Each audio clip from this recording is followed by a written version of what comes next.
Hey guys, it's Kevin again, and in this video I'm going to review Season 1, Episode 8 of Bates Motel, A Boy and His Dog.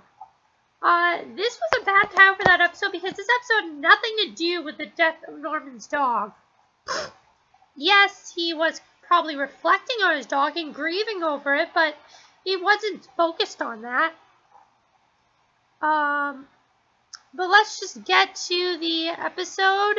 The episode was pretty much about Norman's behavior at school, and a lot going on with Norman at school. The Dylan and Remo stuff, I didn't really care about that. I find it fun and everything, but it's okay. I'm glad Dylan has somebody, but it's just okay. You know, Dylan and Norma, becoming mother and son again. I thought that was a sweet scene, but that was just okay. And then the stuff with the mysterious strangers, okay. I don't really like this character. I don't like this new character we have on here. I find him very boring and very wooden, and I don't like any of the scenes with him and Norma. I did feel like this episode was not as amazing as the last two episodes, but I did really enjoy it. Other than the scenes of the mysterious stranger. I just found those scenes to be very boring, and I don't like this new character. So, the episode, I just mainly want to talk about the stuff that happened with Norman in high school, things like that. So let's just start off with Norman's behavior in school. I can kind of understand why Norman was doing what he did, but the teacher does have a point that he was getting very sad for a boy his age. It was a lot like Donnie Darko, honestly. I felt like I was watching Donnie Darko, which I haven't even seen the whole thing in that movie, but it reminded me a lot of Donnie Darko.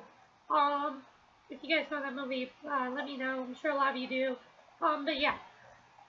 And the big thing that I want to talk about, though, is, so Norman pretty much in school, he is a wreck. He is ditching classes. He's leaving. He left class in the middle, and the teacher has a meeting with Norma, and Norma doesn't see anything wrong with her son.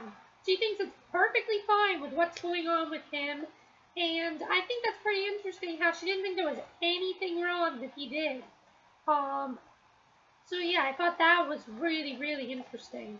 The good thing that I really liked about this episode is we got a lot more focus, with, Emma and with Emma, Norman, and Bradley. We kind of have this love triangle going on, which I think is interesting, but in the end, I think that they're both going to lose him somehow, because I think I know the way the season's going to end.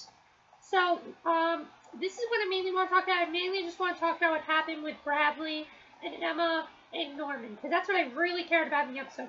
The rest of the episode, I liked it, but it was kind of boring.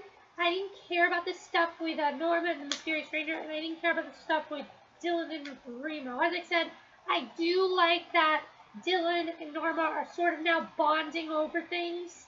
I do sort of like that, and I do like that Dylan has a companion, and I do say the scenes with him and Remo are kind of cool, and sometimes even funny, but I just don't really care. But, so Emma hears the girls, gossiping about Norman.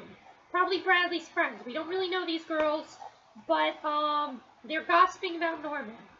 And, while they're gossiping about Norman, they're saying, oh, Bradley, how could Bradley like him? Bradley couldn't like him. Oh, Norman's weird and everything. And Emma basically says Bradley and Norman had sex, and when Bradley finds out about this, she is mortified. She does not want people to know they had sex. I gotta say, this episode, I lost a lot of respect for Bradley. While she does have a boyfriend, I feel like she should just dump him and go to Norman, because I'd really like to see them together. I think it's going to be one of those, like, Scott and Allison things on Teen Wolf, where it took forever for them to get together. I mean, they eventually got together, and then they broke up. It's going to be a lot like Scott and Allison on Teen Wolf, because that's another forbidden relationship, and this is also going to be a forbidden relationship. You know, on Teen Wolf, you know, Scott was the outcast, and, Allison was the cool girl. And on this, Bradley's a very popular girl, and Norman is the outcast. But the difference is that Bradley has a boyfriend. I think Allison had a boyfriend, though. I can't remember. But Yeah, Bradley, I lost a lot of respect for her. I think really she is just being really stupid and not telling her boyfriend what happened. First of all, why did you sleep with Norman if you had a boyfriend? Couldn't you have just said to Norman, oh, I'm sorry, I gotta go. My boyfriend's waiting for me, you know, something like that. Honestly, I forgot that she had a boyfriend. I completely forgot. And now I remember, I'm very upset at Bradley. I think she's a whore. Honestly, she's a whore. If they're going to try to make Bradley a whore, I'm not going to be very happy with it because I want both Bradley and Emma to be very good girls. I don't want it to be one of those things where people think, okay, no, a lot of people hate Bradley. I still don't hate Bradley. I just lost a lot of respect for her. I don't want it to be one of those things where it's going to be like Norman is with Bradley, but she's very mean to him. And then when he's with Emma, she's very down to earth. I want both of them to be the same way with Norman because maybe he'll just go insane because Norman goes insane all the time. And I think he's going to end up going insane with both of them. But as far as Emma goes, Norman didn't want Emma to tell anybody, but Emma really, you can see Emma really does like him.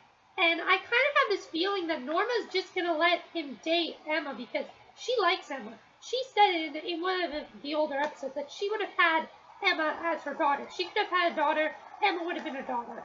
And I think that Emma and Norman are going to date by the end of the season because it just seems like Norma wants the two of them to get together.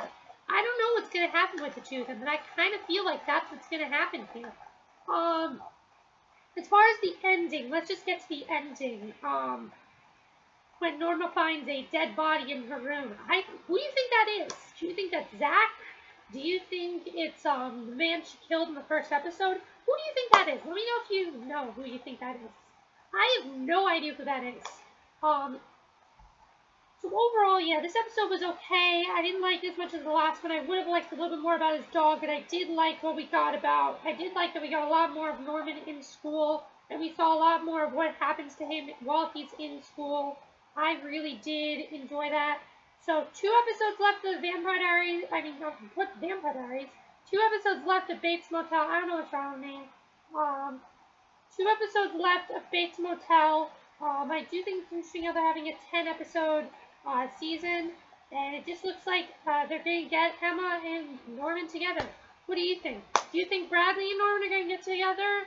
Do you want Nably or do you want Nema? Which one do you want? Or you could say Borden and Bema. Well, I don't know. Which one do you really want? I personally don't care. I think both girls are really sweet. I would like both of them. I'd like for Norman to go with Emma, really, and then see what happens with Bradley. I just want Bradley to break up with her boyfriend because I don't like Bradley's boyfriend, and I just thought Bradley was really stupid in this episode. So, that's it for my review of the Bates Motel.